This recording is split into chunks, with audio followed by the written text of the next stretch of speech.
All right, in this upcoming presentation, we're going to help you build a real estate pension plan. Let's go!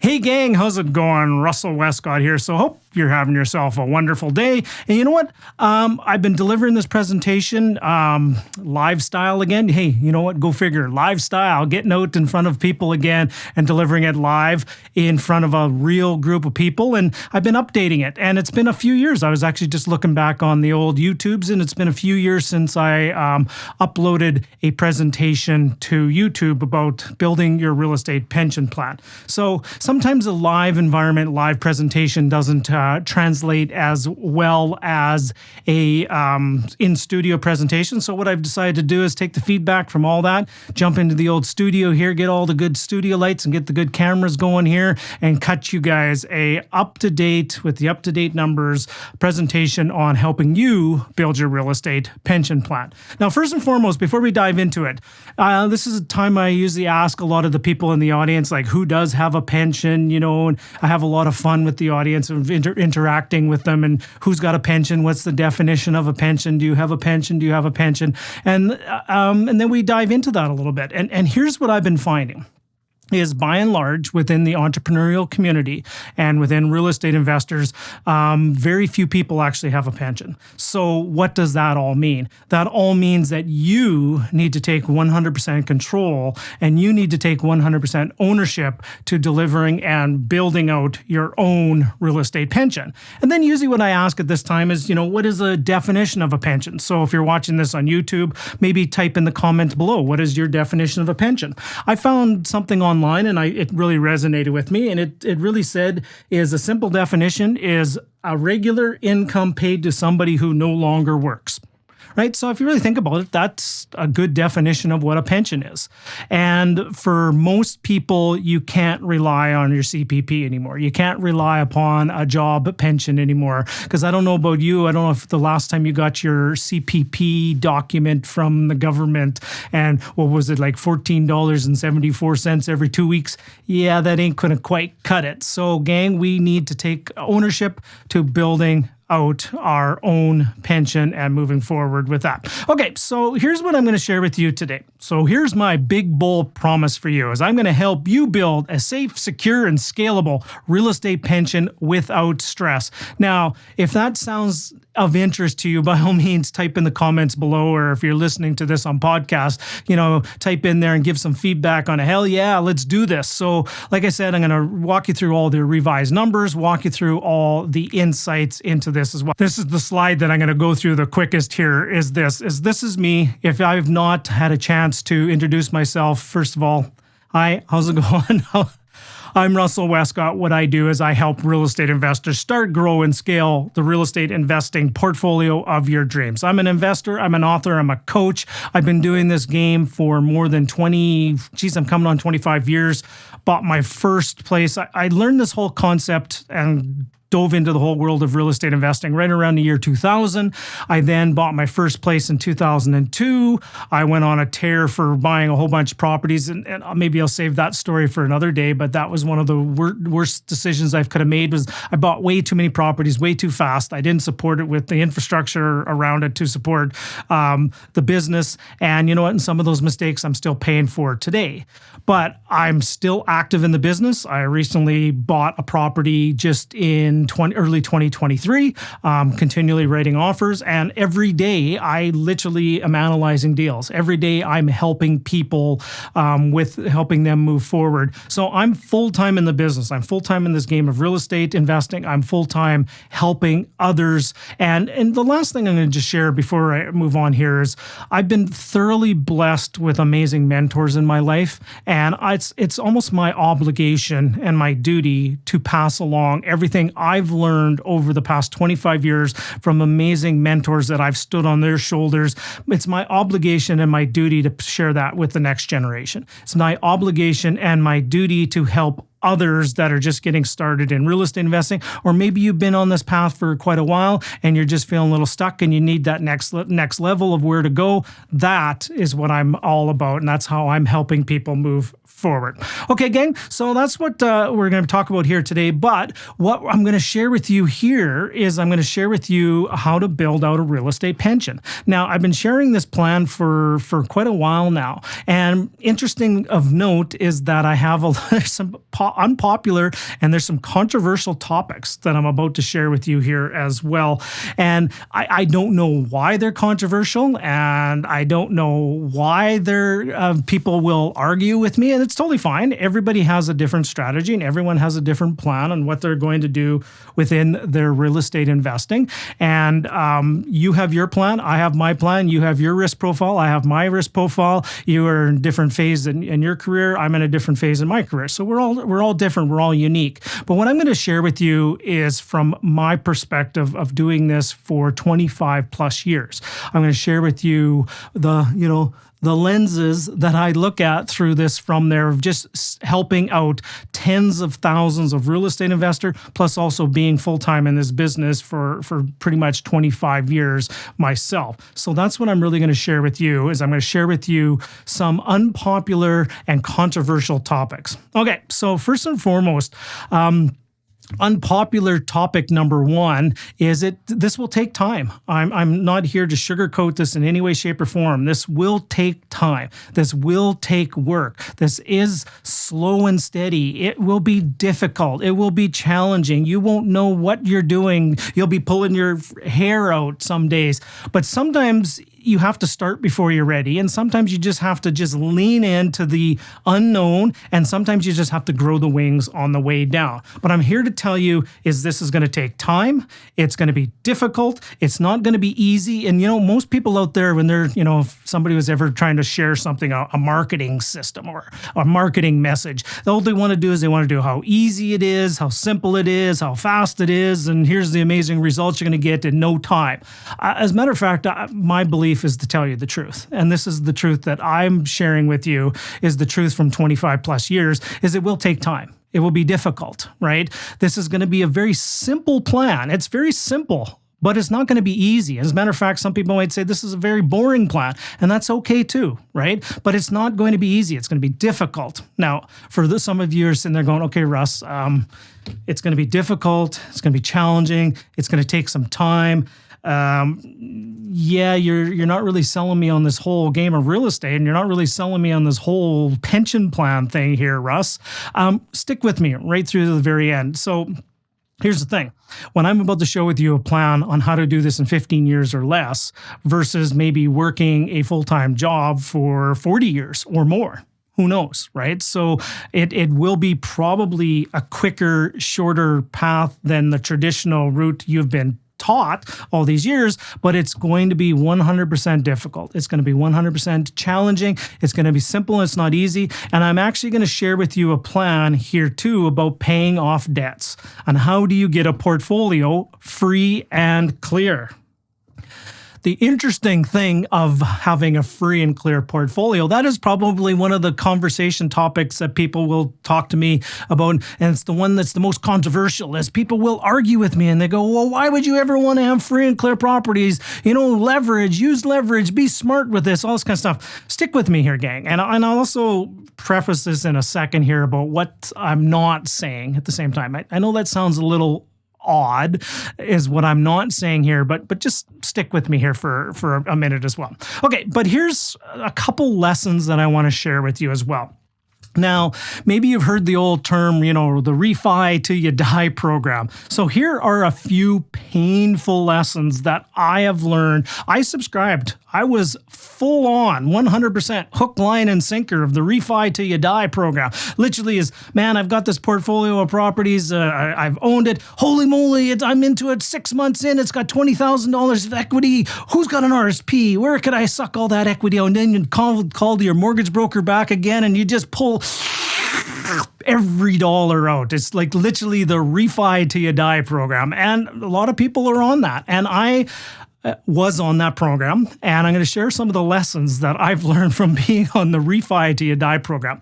Number one is living off borrowed money is a slippery slope. It is a very slippery slope about just living off borrowed money. That is not a long-term success formula of living off borrowed money. And the other thing I learned too is borrowed money is not profits and borrowed money is not cash flow. Right. So, for example, you sit there and maybe you go, well, you refied a portfolio and you pulled out $200,000 and oh, look what I'm going to do now. I'm going to retire my spouse and I'm going to go live off of this. I've got 2 years of cash in the bank. And, you just sit there and you live off of the borrowed money. And that's not a recipe for success. It really isn't. And ask me how I know that, right, is one of the biggest mistakes I made was living off of borrowed money, which is a very slippery slope, and it's on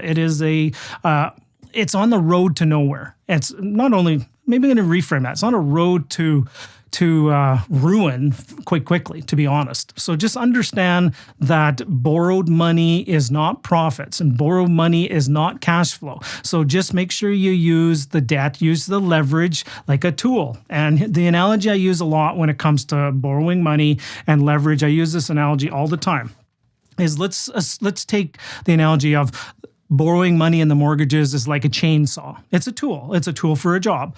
And a chainsaw in the hands of a professional, a lumberjack, a chainsaw in the hands of somebody who knows what they're doing, literally can make a log house.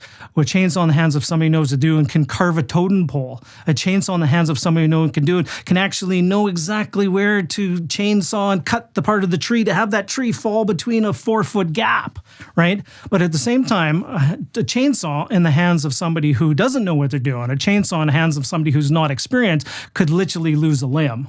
Okay, so there's the best analogy I would use with this. It is a tool for the job. Now, the other things I know very quickly as well is markets and rates shift. When I'm recording this one, we're in a part of the rate cycle where rates have gone up. They've actually significantly gone up. They've plateaued for now. Who knows if they're going to go up again or if they might go down again, but rates are actually high. You can't always rely on cheap free money.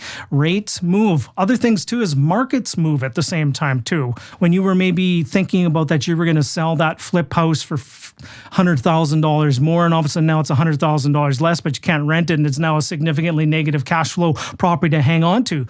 Markets and rates shift. The other thing here too, and this is a term that I recently heard, was called SWAN, S-W-A-N, sleep well at night. Sometimes when you have a portfolio over here, so let's say you just have this portfolio here of properties that are free and clear, and you'll literally sit there and go, free and clear properties.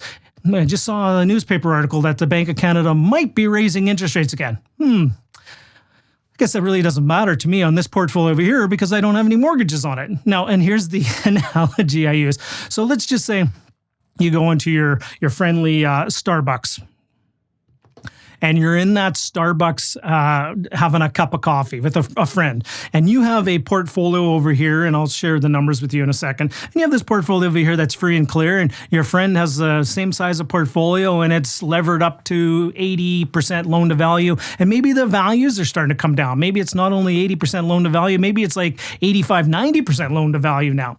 And all of a sudden you're having your coffee. First of all, the person who's levered up to 80, 85% is on like their fourth cup of coffee and they're just jittery and they're going, oh my goodness, what do you think is going to happen with the interest rates? What's going to happen with the interest rate? What are going to happen over here? What do you think the Bank of Canada is going, oh, that dang Tiff Macklin, oh, I'm so tiffed at him. Oh, I'm so tiffed at Tiff, right? And then, so then the other person is sitting there sipping on a tea, right? And having a tea with, pinky up, if you will. Ooh, pinky up and having the tea. And they're going, interest rates. Yeah, maybe they are going up. I honestly don't know. I don't have any mortgages on these properties over here. But you know what? I actually hope the interest rates go up.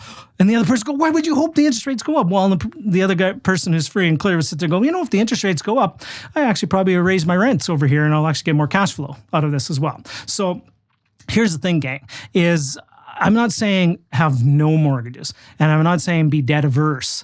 I'm saying maybe have a small portfolio over here that are free and clear for something that you can just sleep well at night. And then the last one here, and this is the one that was probably the biggest eye-opener for me, and that's why I include this picture of a family here, is when you actually start thinking about legacy planning, when you start thinking about planning for the future, when you start thinking about handing down those assets to other family members, to charitable donations, and you pass that legacy on.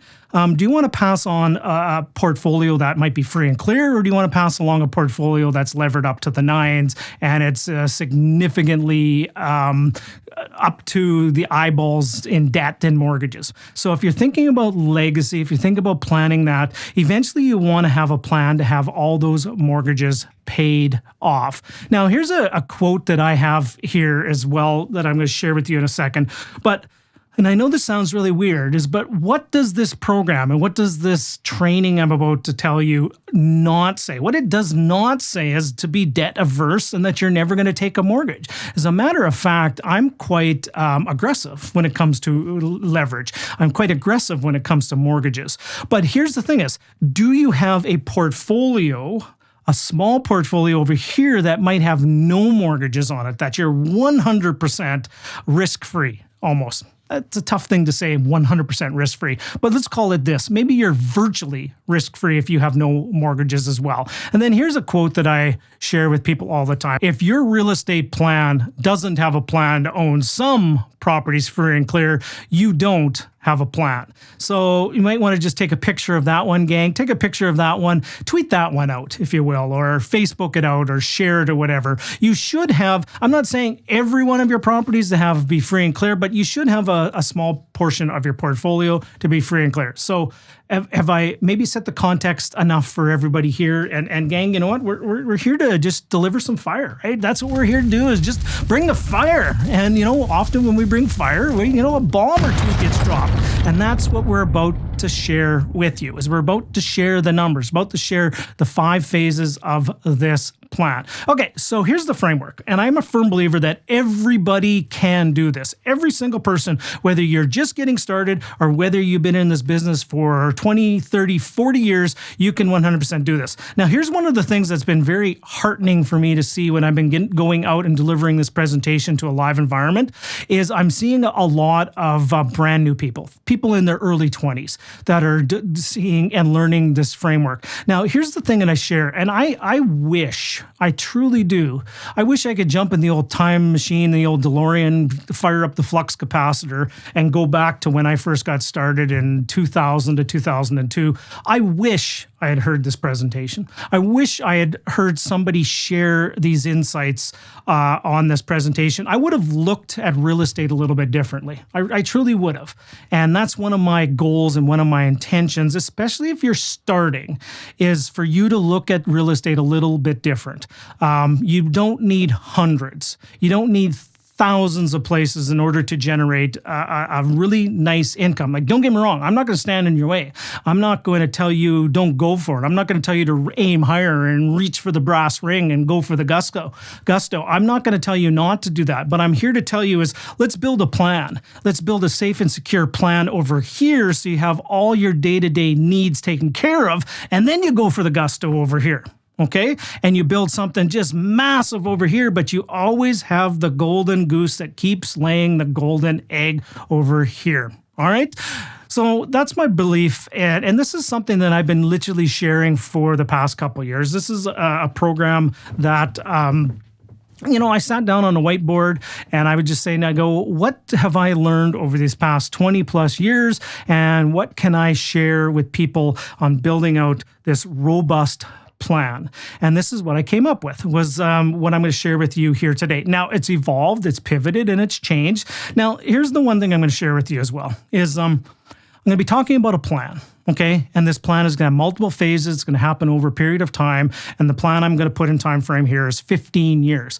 A lot can happen in 15 years. And there's like 4,000 variables to happen all lined up in a row. So don't, it's not 100% exact step by step by this, but you know what? At least start with a plan. At least start with a thought process. At least start with a framework. And that's what we're going to start with here. Because what's the old saying is, man plans while God laughs. Or is it God laughs while man plans? So you're going to at least have a plan and you're going to work towards it every single month. You're going to work towards it. But understand there's lots of pivots, there's lots of changes, and there's like 4,000 variables that you're going to have in this whole plan as you move forward.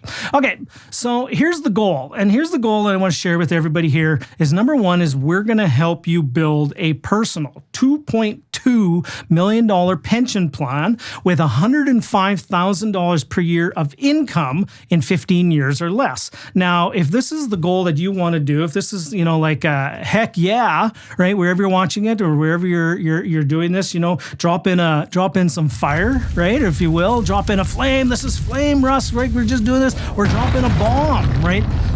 This is the goal, okay?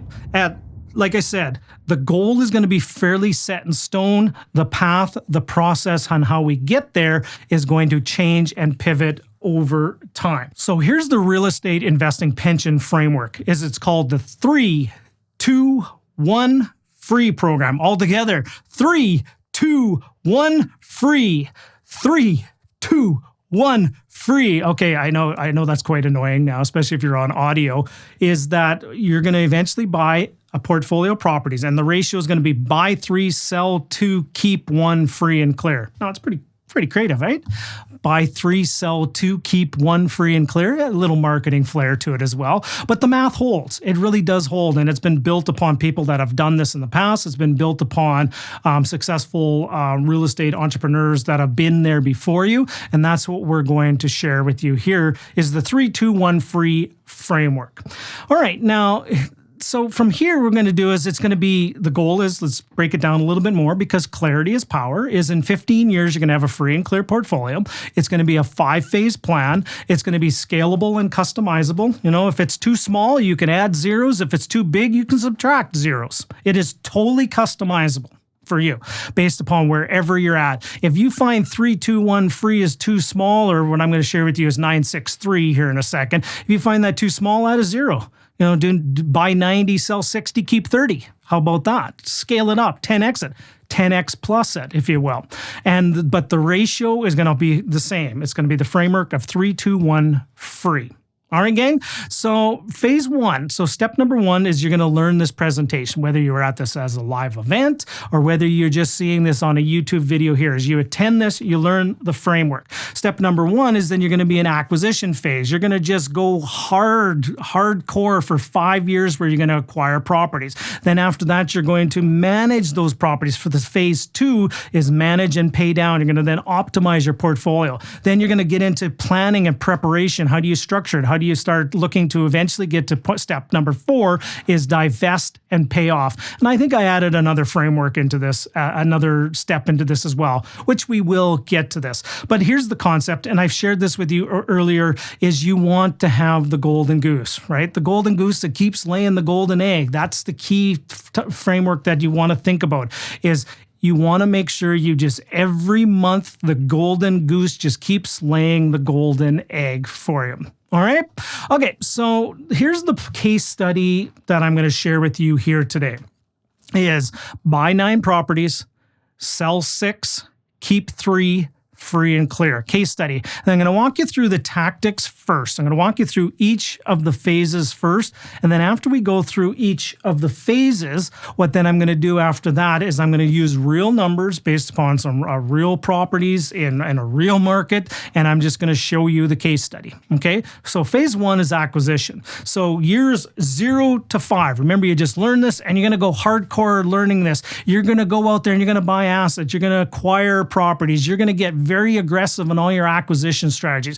You're going to acquire 9 properties in 5 years, about 2 per year. So every 6 months, you are going to buy another property. Every 6 months. You're going to be busy. This is going to take a lot of time and effort. You're going to be having to go out there and network and shake the tree. You're going to learn how to raise capital. You're going to learn you're going to have the ability to qualify for financing. You or somebody you know or somebody else in your network or somebody is going to have to qualify for financing during this time frame.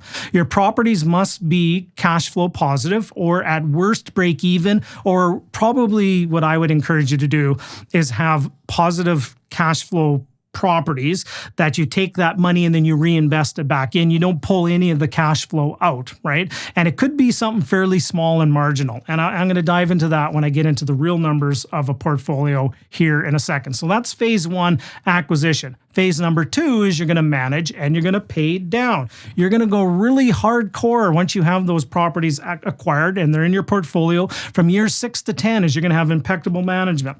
You're going to then maybe at the same time, you're going to learn some money making strategies, right? You're going to learn maybe some redevelopment. You're going to maybe do a few flips. You're going to do some wholesaling, maybe agreements for sale, maybe it's some private lending, additional income. Maybe you're going to really work hard within another business and you're going to make money. You're going to live life at the same time but the plan is that you're going to impeccably manage your properties and you're going to start buying down mortgages, right? You're going to start having some natural mortgage pay down naturally, like every year, right? Like, remember, like every year you sit there at this time of year, you get those documents from your mortgage lender. You know, those documents that you get from your mortgage lender every time of this year, your mortgage pay down statements, I guess they're not technical, the mortgage pay down statements. They're your annual mortgage statement that I like looking at how much principal has been paid down. But every year, your tenant is paying down the mortgage for you. So every year, those numbers get significantly quite high. And as time goes on, they accelerate and they move forward with some velocity at the same time. And then what you do is at the same time during this phase of years 6 to 10, when you're optimizing your portfolio and you're paying down some mortgages, you want to cull the herd. If a property is just not performing, you get rid of it. You maybe replace it with something new. Maybe you bought a new property, at the beginning and now it's year 10 and the new property, maybe a few things are needing to do. You pass that new property or that 10-year-old property on to the next owner. They have to pay that and you replace that property with another brand new one that's under warranty. That's one of the reasons why I love new construction properties is you potentially own it when it's all fresh and brand new. You don't have those big, large maintenance bills. And then when it gets to a point, say year 7 to 10, you sell that on to the next person and they have to pay for all those things going forward. Okay. So that's years 6 to 10. Now we're talking phase 3, planning and preparation. So now you're in the phase where you just will really go hardcore into some planning. This is years 11 through 15. You're going to continue to accelerate your mortgage paydown.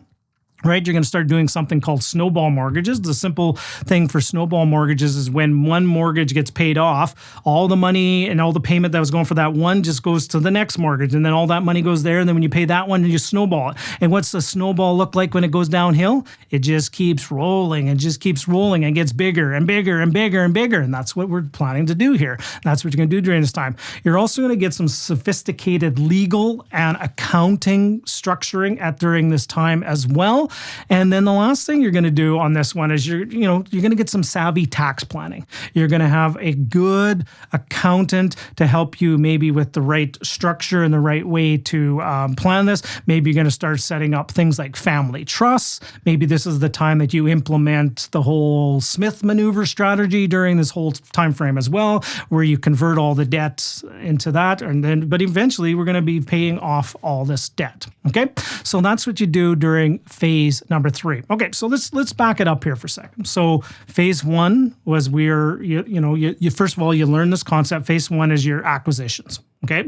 Phase 2, once you've got your portfolio, let's say 9 properties in this case scenario, you then impeccably manage it and you manage it very tightly and you just start doing other business strategies and you make some money. Then that's phase 2 is impeccable management. Phase 3 is you're going to start looking to planning and looking towards divesting. And then obviously phase number 4, the next phase from here is that you're going to divest and pay off, right? So this is in year 15.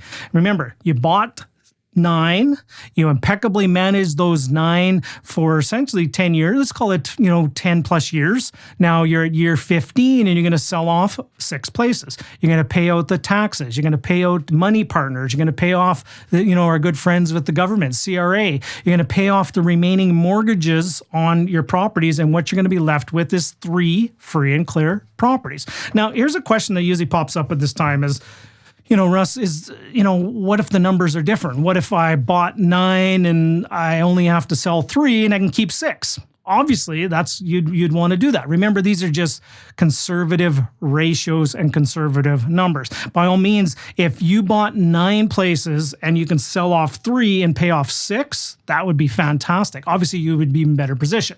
Or maybe you bought 9 and you had to sell off 7 and keep 2. That's okay too. Okay, so just remember, all these things change. The difference will come down to the market conditions, in my personal opinion. Mortgage paydown will be fairly consistent. Hopefully the cash will be fairly consistent. You keep reinvesting it back in, you keep paying those mortgages down. The wild card will be on the market that is going, what will happen in the market conditions. So that's why I would encourage you to buy into a market with a future, not a past. Buy into a market that has strong GDP, this market that has strong population growth, a market that's affordable, a market that people are moving in, a market that has rents that you can go up, a market that's favorable for landlord and tenant rules, a market that is favorable to grow. Okay, a market that's at a bottom of a cycle poised to go up, not at a market that's at a top of a cycle that maybe will go down for a little while. That is the one big wild card, is the market conditions. Okay, so that's phase number 4. And then phase number 5, so here's another phase. After this is after you've sold the property, paid your partners, paid your taxes, paid everything off, and you paid off those last few mortgages, you're going to build a moat and you're going to protect this from you. Okay.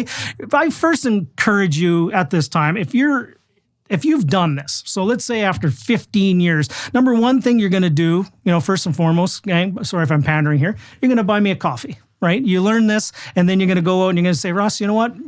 Here's a chai latte, if you will, right? And you're going to go out and you're going to, because this is maybe where you heard this the first time, and you're going to go celebrate. You're going to go celebrate this. But more importantly than you buying me a coffee and you celebrating for you, you're going to teach others. You're going to share this with others. You're going to pass this down maybe to your kids. You're going to pass this down to a next generation, and you're going to share this business model and this framework with others. You're going to then incorporate some asset protection programs, but most importantly, you're going to protect this from you. You're mostly going to protect this portfolio from you. You're going to make it extremely difficult for you to be able to access the equity sitting in this portfolio, because I can already see it. You're going to sit there and go, I got this 3 properties over here. It's like $2.2 million in free and clear. I got $2.2 million sitting over here. Well, I'll just borrow against that and I'll get $10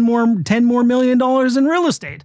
You're going to be your worst enemy in this. And one of the things I help people out with this is maybe you separate yourself from it. And if you ever were to touch the golden goose, you actually have to make an application to a board of directors in order to do that. And if you're going to lop off and chop off a wing of the golden goose, you need to have a darn good reason why you're going to have to do that. And you're going to have to make an application to other people. You need to protect it from you. Okay.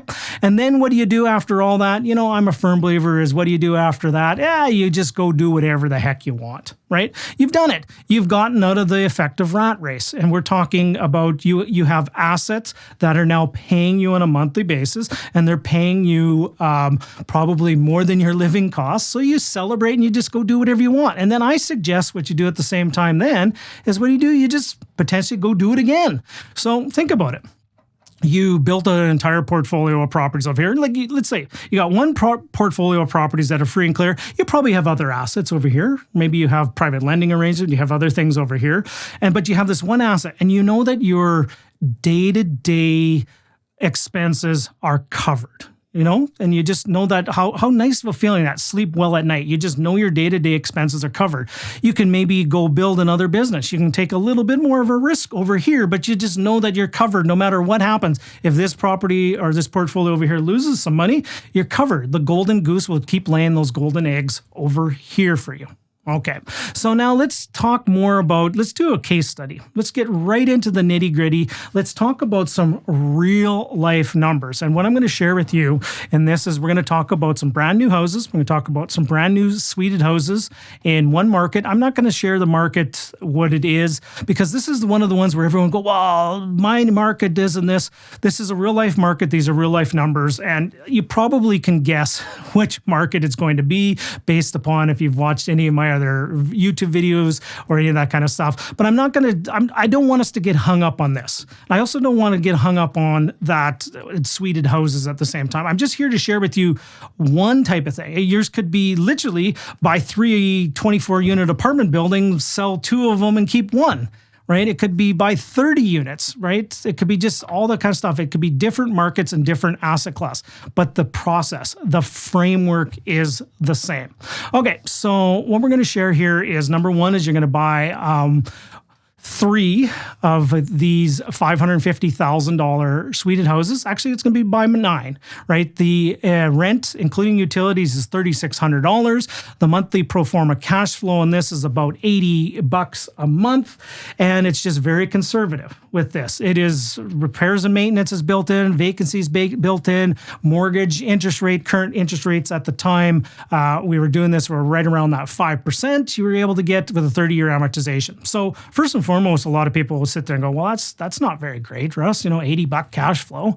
But stick with me here for a second. Things change over time. Cash flows change. And, there's innovative ways of being able to bolster cash flow. I know for a fact, one of the things my business partner, my business relationship that I have in Edmonton, and I'm buying properties from him all the time, is one of the things that we're looking at is having the developers include the property taxes for 2 years into the purchase price. The builders will pay property taxes out of the purchase price. The other thing is our property management expenses will be paid out of in the sale price. We'll build it into the sale price. So let's say property management for 2 years was $7,000. Add $7,000 to the purchase price. As long as it still appraises, then $7,000 gets transferred over to the property management. You have free property management for 24 months. You have free property management for 24 months, and you have the builder and developers paid the property tax for 24 months. And then in 24 months, you've raised your rents probably 2 more times over that course of time. And maybe interest rates have come down. All of a sudden now that 80 is now 380. It's now 480. It's $500 a month. So there's just innovative ways that you potentially can do this. So just be creative with the people that you're working with to bolster those cash flow for you as well. And I would stack up a market that doesn't have rent controls against any market that has rent controls, that you have a greater flexibility to be able to increase your revenue on a go-forward basis. Okay, so that's on a suited house. So the conservative plan going forward is you take then all that cash flow that you get, you reinvest it back into the property. You look at new properties, they're quality properties, they're high-end, they're great tenant, they're easy to rent out, they got a wow factor to them, and then you have an aggressive pay-down strategy once you've got the properties. Now remember, we bought 9. Every 6 months, we bought a new one for 5 years, and you were going full bore for that, and you followed that 3-2-1 framework. Remember, bought 9, sold 6, keep 3 free and clear. Okay, so let's take a look at what the numbers would look like in, say, 15 years if you have no growth. So here's the no growth model. Now, I know that's an unrealistic example. Some people say, well, Russ, why would you ever have a no growth model, right? Let's take a look at this. Let's remove risk. Let's remove this. Let's just be extremely conservative on what we're trying to accomplish here. Let's be extremely conservative, and let's just run the model that there was no equity appreciation over 15 years, a zero growth model, right? So in 15 years, you followed the framework, you had the discipline, you had free and clear properties, and you had 100%, you get the cash flow from the portfolio. Okay, so in 15 years, what would those numbers look like? So the value would still be $550,000. It would be the same as what you paid for. And let's also assume that you were not able to raise your rents. You had no rental inflation at the same time. Your net cash flow will be $2,160. Your annual cash flow will be $26,000. And let me back up here a second. That would be based upon how did I calculate that number? That number was calculated based upon the $3,600 rent that you were getting when you first rented it. And then I factored in a 40% operating expense ratio, meaning you would keep 60% of the rent, which is the $2,160. So gang, you still sticking with me here, right? Are we still bringing some fire, right? Since, anytime we have some fire, right, a bomb gets set off at the same time, gang. Woo-wee! It's getting hot in here, especially when we start talking numbers, right? And everybody's still talking numbers. People get very excited. I know I get excited. I'm fired up here as well. So let's talk about that zero growth model. So remember, every property that you purchase is worth to your pension plan $550,000, and it's worth $26,000 a year in income. That is what it's worth to you. So remember, we're building out that pension plan, right? Every asset you buy, I don't just look at one house as just one house. I don't just look at that. I look at that one house in 15 years will be worth $500,000 to my pension plan and be worth $26,000 a year. That's how I look at it, as opposed to just one more property, one more tenant, one more. It helps you frame it to be able to do the work when things get a little bit difficult. Now let's see, remember, we bought 9, sold 6, kept 3. So what would 3 properties look like? What would 3 properties look like at a 0% growth model? You would literally have $1.6 million in assets, and you would have $78,000 a year. So if each property is worth $550,000 to you, remember, buy 9, sell 6, keep free and clear. So if you had 3 free and clear properties at 1.6 at $550,000 each, your pension plan would be worth $1.65 million, and your cash flow would be $78,000 a year. So that's pretty decent. That's actually a decent pension plan. But as we know, gang, real estate does go up with inflation. Real estate will grow over time. So let's put in a little 2% growth model.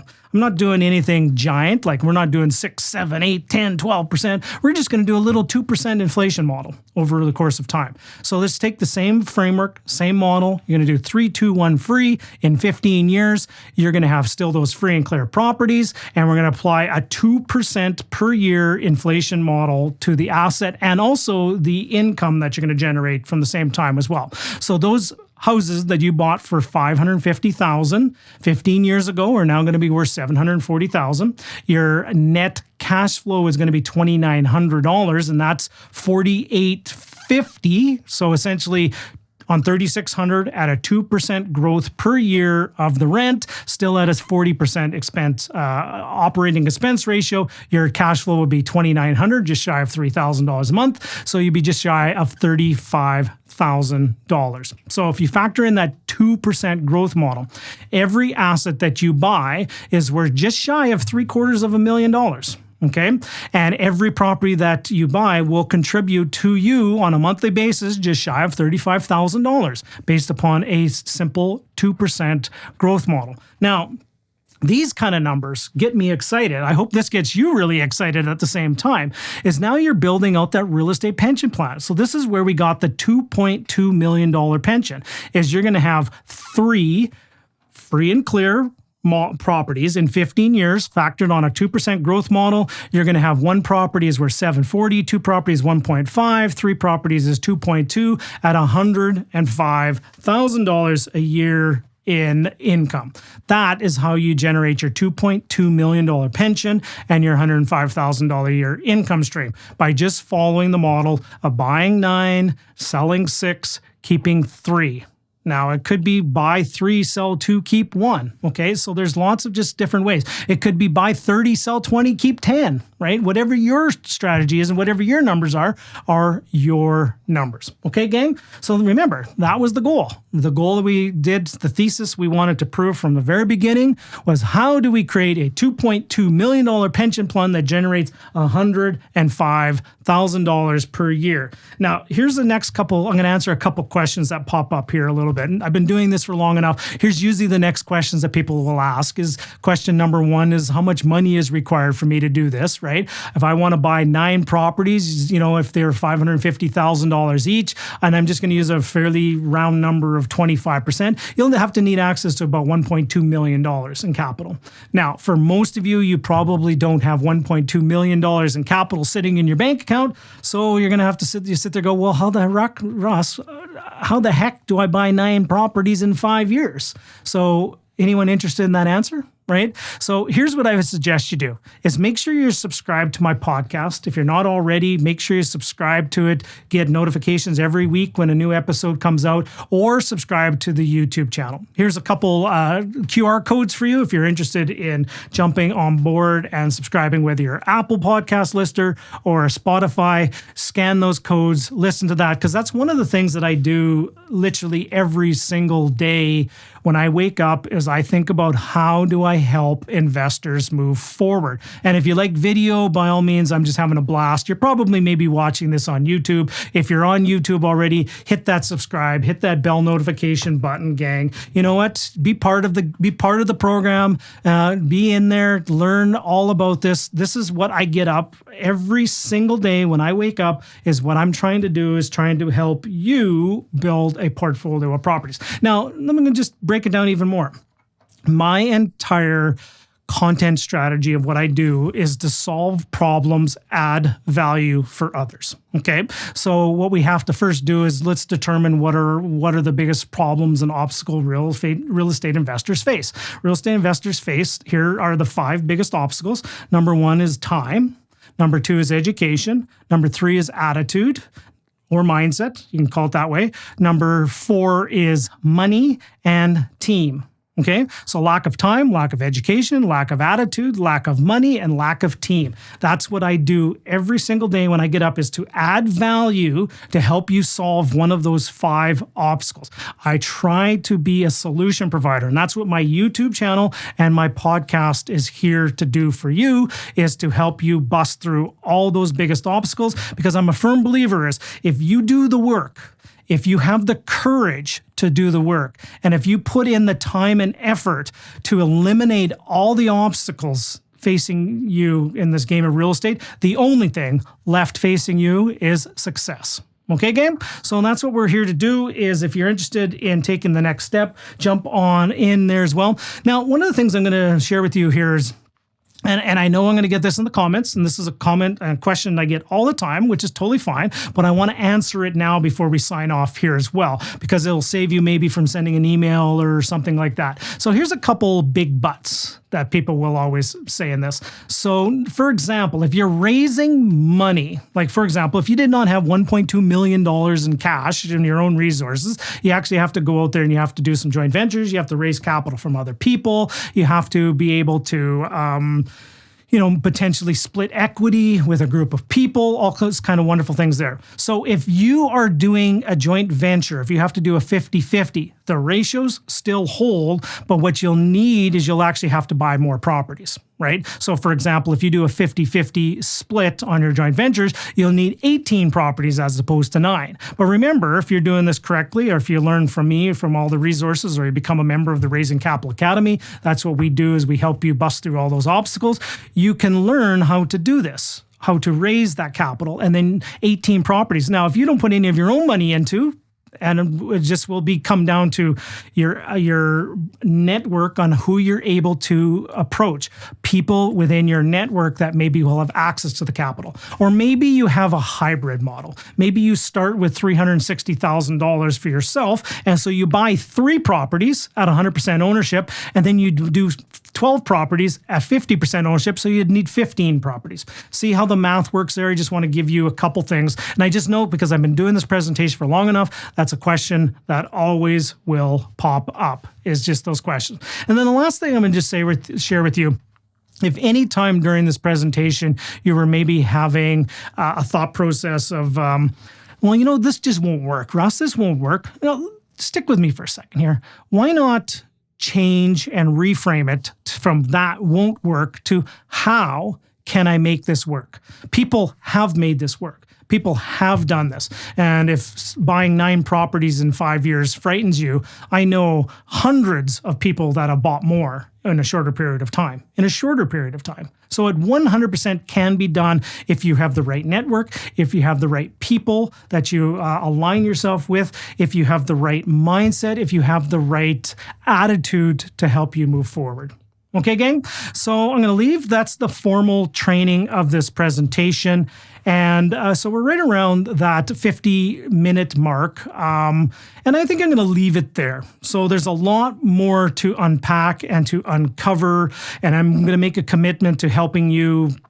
How do you snowball the mortgages? Which ones do you pay off first? I'm going to do a lot more in depth into that as well. As a matter of fact, I also have a 4-part series on my YouTube channel about what are the next steps. How do you bust through these? And maybe I'll reshoot each and every one of those because I think it's been 3 or 4 years now since those were first delivered, and I'm better. I'm a better presenter. I've done more of these. The studio production is higher quality, and there's always new insights into this as well. So maybe I'll dive into that before we head off. One of my favorite stories I want to end off here is on a thought process about being resourceful. Resourcefulness. It's not just about the resources you have access to, it's about being resourceful. And everybody out there in the marketplace right now are all involved in the same situation. They have all the same stimulus. They have the same interest rates. They have the same market conditions. They have the same time constraints. They all have the same things. Now, the story goes as follows, is there was this young fellow, and he was having breakfast one morning, and he was having breakfast with mom and with his mom, and he was sitting there going, he goes, life just kind of sucky right now, right? I'm having trouble with my girlfriend, and job's just not really satisfying right now. I feel stuck. I feel like I'm spinning my tires. Nothing's really going my way right now. And so his mother looks at him lovingly and says, dear, why don't we do this for a second? Do me a huge favor. Go over to the stove, grab 3 pots. Get those 3 pots out of the underneath the stove. You get the pots out of that. Get those pots, fill them up to, about halfway full with water. Okay? Put them on the burners on the stove and crank up the heat. Okay? And the son's going, looking at mom, going, Mom, what the heck are you talking about? What are we doing here? Why am I putting boiling pots of water on here? Just stick with me here for a second, son. So they just chatted more about it. Mom was asking more questions and getting more details about what's going on in their son's life and unpacking a few more things. And then all of a sudden the water started boiling on all 3 of the pots. Okay, son, go to the fridge and go grab some eggs, go grab some carrots, and go grab some coffee beans from the pantry and bring those all out. And the son's just going, what the heck is going on here? This just makes no sense, Mom. What are you doing? Okay, so put some carrots into the first pot, put the raw eggs into the second pot, and then put the coffee beans into the little filter and the little strainer and put it into the third pot. Okay? And then they let them boil for a little bit. And then after a time, they pulled them off the stove, pulled out the first batch was the carrots.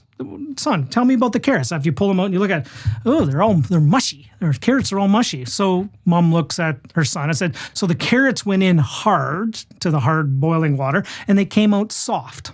Okay, good. What's the next one? The eggs.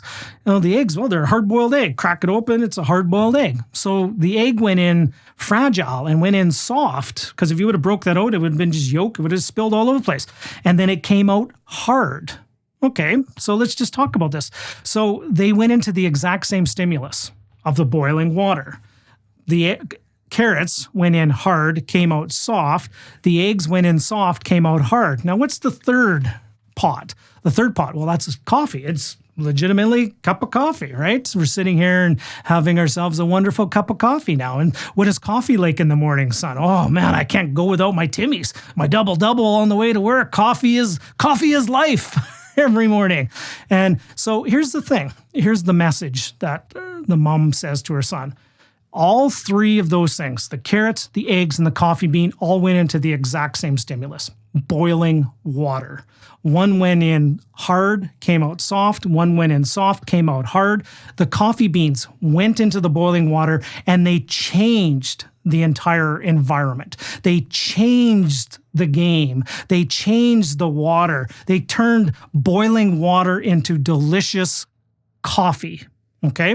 So, son, here is the message I want to leave with you.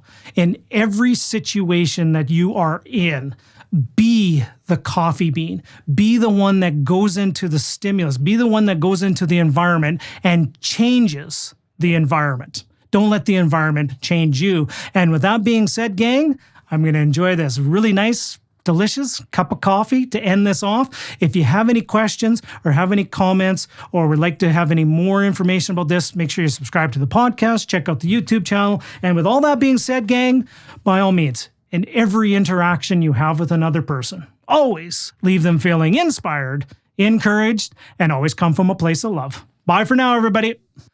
You're obviously somebody who takes action if you've made it right to the end of this video, so you should be rewarded with a couple extra bonuses and goodies. Number one, make sure you subscribe. There will be a button below here to subscribe so you don't miss an upcoming video. And over here, to continue your journey going forward, there'll be a hand-selected playlist and a hand-selected video, just perfect for what you're looking for. All right, gang, continue the momentum. Let's go!